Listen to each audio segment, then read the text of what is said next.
नमस्कार, भारत होम्योपैथी के YouTube channel पर आपका स्वागत है। आज के इस वीडियो में मैं आपको बताने वाला हूं, अगर आप एक किडनी पेशेंट हैं तो आपको गर्मियों के मौसम में कुछ सावधानियां बरतनी होंगी जिससे आप अपनी किडनी की प्रॉब्लम को बढ़ने से रोक सकते हैं। अगर आप इन सावधानियों को नहीं बरतते या आप इन बातों पर ध्यान नहीं रखते तो इससे क्या होगा, आपका क्रिएटिनिन लेवल एकदम तेजी से बढ़ने लगेगा, यूरिया लेवल आपकी बॉडी में एकदम तेजी से बढ़ने लगेगा और जो एसिड की प्रॉब्लम होती है आपके शरीर में, मेटाबॉलिक एसिडोसिस की जो सिचुएशन बन जाती है वो भी बढ़ जाएगी। तो आपको इन बातों का खास ध्यान रखना है। सबसे पहले जो किडनी पेशेंट्स बहुत बड़ी गलती करते हैं वो है वाटर इनटेक की। वो ये बात भूल जाते हैं कि सर्दियों के मौसम में जो पानी वो पी रहे हैं और गर्मियों के मौसम में जो पानी पी रहे हैं उनकी बॉडी की रिक्वायरमेंट चेंज हो चुकी है। अब आप इसको इस तरीके से समझिए, जब आप सर्दियों में नहाते हैं तो आप ठंडे पानी से नहाते हैं, लेकिन जब गर्मियों का मौसम आता है आपकी बॉडी को गर्म पानी अच्छा नहीं लगता।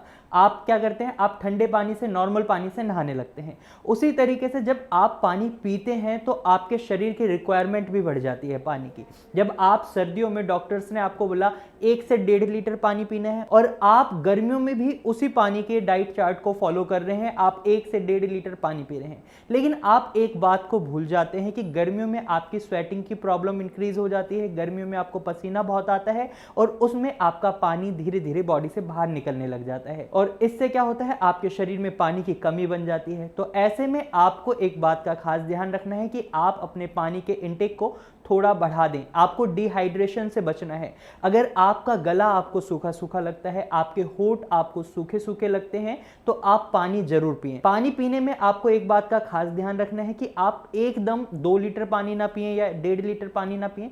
आपको क्या करना है, आप दिन में जब भी आपको प्यास लगे आप 50 से 100 ml पानी लें और उसे पिएं और 5 से 10 मिनट का बीच में गैप लें और उसके बाद अगर आपको दोबारा प्यास लगती है तो आप पानी पिएं। ये 5 से 10 मिनट का जो गैप है इसमें आपका पानी आपके ब्लैडर तक पहुंच जाएगा, एसिमुलेट हो जाएगा आपकी बॉडी में।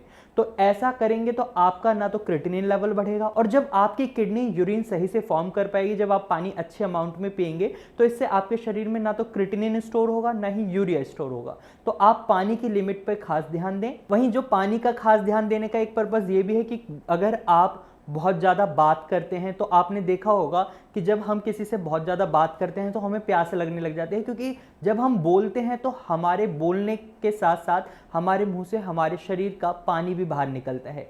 तो ऐसे में आप पानी का खास ध्यान रखें। जब भी आप पानी पीते हैं तो आप अपनी बॉडी की रिक्वायरमेंट के अकॉर्डिंग पिए। और इस बात में आपको एक बात का खास ध्यान रखना होगा, अगर आपकी बॉडी में कहीं भी स्वेलिंग है, आपकी आंखों के नीचे स्वेलिंग है, आपके पैरों में स्वेलिंग है, तो आप पानी की अमाउंट को बढ़ाएं नहीं, क्योंकि आपके शरीर में पानी ऑलरेडी स्टोर हो चुका है और अगर आप पानी बढ़ा लेते हैं तो इससे क्या होगा, आपके शरीर में स्वेलिंग की प्रॉब्लम और ज़्यादा एग्रीवेट हो जाएगी, बढ़ जाएगी। तो आपको इस बात का भी खास ध्यान रखना है। दूसरी चीज़ जो आपको ध्यान रखनी है वो है फ्रूट्स को लेकर।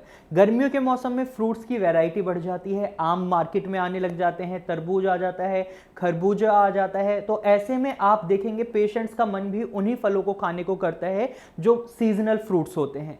तो ऐसे में अगर आप आम खाने की सोच रहे हैं तो आप अपने आम के आइडिया को यहीं ड्रॉप कर दें, क्योंकि आम के अंदर एसिड होता है। अब आपके दिमाग में आया होगा एसिड होता है, हम तो बचपन से आम खा रहे हैं या हमारे जो बच्चे हैं वो आम खा रहे हैं, उन्हें तो कोई प्रॉब्लम नहीं होती। नहीं, आम के अंदर एसिड होता है सिट्रिक एसिड, एब्सकॉर्बिक एसिड और टार्टरिक एसिड।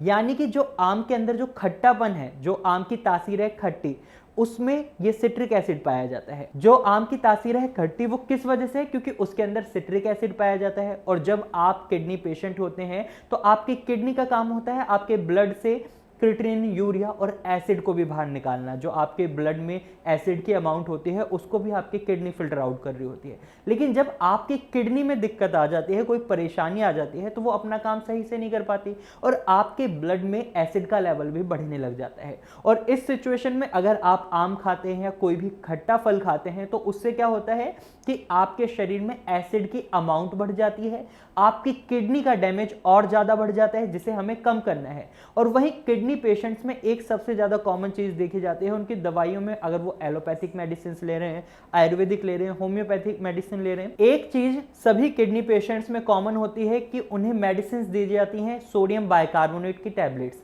और ये सोडियम बाइकार्बोनेट की टैबलेट्स बनाई जाती हैं बेकिंग सोडा की हेल्प से। ये क्या काम करती हैं, आपके शरीर में एसिड के लेवल को नॉर्मल करने की कोशिश करती हैं। अगर आपके शरीर में एसिड लेवल बढ़ रहा है तो उसे ये वहीं न्यूट्रलाइज करने की कोशिश करती हैं। लेकिन जब आप खट्टे फल खाने लगते हैं या अपनी डाइट में कुछ भी खट्टा इंक्लूड कर लेते हैं तो उससे क्या होता है कि आपकी जो मेडिसिन हैं वो आपके शरीर में जो एसिड स्टोर है उस पर काम नहीं कर पाती, क्योंकि जब आप ऑलरेडी एक्स्ट्रा एसिड यानी सिट्रिक एसिड को अपनी बॉडी में डाल रहे हैं तो आपकी जो मेडिसिन है उनको न्यूट्रलाइज करने में लग जाती है और आपकी बॉडी में एसिड का लेवल बरकरार रहता है बढ़ा हुआ। तो ऐसे में आपको कोशिश करनी है कि आप खट्टे फल ना खाएं। अब आप खाएं क्या, तो आप तरबूज खा सकते हैं। तरबूज में आपको बस एक बात का ध्यान रखना है कि तरबूज में पानी की क्वांटिटी बहुत ज़्यादा होती है। अगर आप तरबूज बहुत ज़्यादा एक्सेसिव अमाउंट में खाएंगे तो इससे आपको स्वेलिंग की प्रॉब्लम को फेस करना पड़ सकता है। तो ऐसे में आप जिन भी फलों में पानी की अमाउंट ज़्यादा होती है उन्हें टेस्ट कर सकते हैं, मतलब कि आप 1 या 2 बाइट खा सकते हैं, इससे ज़्यादा नहीं। वहीं आप खरबूज खा सकते हैं, पपीता खा सकते हैं, आप सेब खा सकते हैं। एक छोटे से बाउल में लेकर आप दिन में एक बार इन सभी फलों को खा सकते हैं। इससे ना तो आपके शरीर में यूरिया बढ़ेगा, ना ही क्रेटिनिन बढ़ेगा और ना ही आपके शरीर में मेटाबॉलिक एसिडोसिस की सिचुएशन बनेगी। तो आप इन बातों का ध्यान रखें। वहीं तीसरी बात जो आपको खास तौर पर ध्यान रखनी है गर्मियों के मौसम में वो है कि आप अपने ब्लड प्रेशर का ध्यान रखें। अगर आपका ब्लड प्रेशर बार बार बढ़ता है तो इसका मतलब है आपकी किडनी का डैमेज कंट्रोल नहीं हो रहा, आपकी किडनी और ज्यादा डैमेज हो रही है, क्योंकि आपका ब्लड हाई प्रेशर के साथ आपकी किडनी को हिट कर रहा है, उसके नेफ्रॉन्स को हिट कर रहा है। इसका रिजल्ट क्या होगा, आपकी किडनी का डैमेज और ज्यादा बढ़ेगा। तो ऐसे में आपको क्या करना है, आपको आपके ब्लड प्रेशर को मॉनिटर करना है। जब भी आप कोई भी दवाई खाते हैं, हाई ब्लड प्रेशर की मेडिसिन जनरली हर किडनी पेशेंट को दी जाती है, तो आप दवाई खाने से पहले एक बार अपना ब्लड प्रेशर चेक करें। अगर आपका ब्लड प्रेशर बढ़ा हुआ आता है तो इसका मतलब है कि आपकी दवाई का असर पहले ही खत्म हो चुका है जो आपने लास्ट डोज ली थी। तो ऐसे में आप अपने डॉक्टर से कंसल्ट करें, उन्हें बताएं कि मेरे साथ ये सिचुएशन हो रही है। तो आपके डॉक्टर्स जो आपकी हाई ब्लड प्रेशर की डोजेज हैं उनकी ड्यूरेशन को कम कर देंगे, उसके टाइम को कम कर देंगे, जिससे आपको हाई ब्लड प्रेशर की प्रॉब्लम ना फेस करनी पड़े। क्योंकि अगर आपके शरीर में हाई ब्लड प्रेशर की सिचुएशन बेशक 1 घंटे के लिए बनी होती है तो वो आपकी किडनी का डैमेज बहुत ज़्यादा बढ़ा देती है। आपकी किडनी के डैमेज जब बढ़ता है तो इससे क्या होता है, आपके शरीर में creatinine, urea, acid, potassium level, सारे मिनरल्स लेवल इम्बैलेंस हो जाते हैं। तो ऐसे में आप ऐसी सिचुएशन ना बनने दें। आप ध्यान रखें अपने ब्लड प्रेशर का, क्योंकि जब गर्मी होती है तो आपके शरीर में सॉल्ट की अमाउंट बढ़ जाती है, सॉल्ट शरीर से बाहर नहीं निकल पाता। तो ऐसे में आप इस बात का खास ध्यान रखें। तो आज की वीडियो में मैंने आपको बताई कुछ ऐसी 3 प्रिकॉशंस जो आपको बरतनी है अगर आप एक किडनी पेशेंट हैं। गर्मियों के मौसम में अगर आप इन बातों का ध्यान रखते हैं तो आपका जो क्रिएटिनिन बढ़ रहा है वो कंट्रोल में हो जाएगा और आपकी किडनी का जो डैमेज हो चुका है वो वहीं रुक जाएगा, आगे नहीं बढ़ेगा।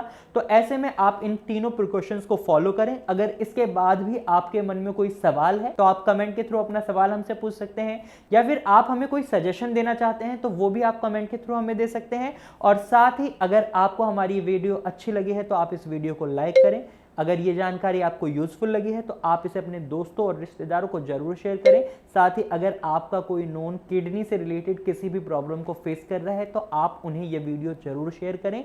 और अगर आप ऐसे ही इंफॉर्मेटिव वीडियोस और देखना चाहते हैं तो आप हमारे चैनल को अभी सब्सक्राइब करें। Thank you for watching.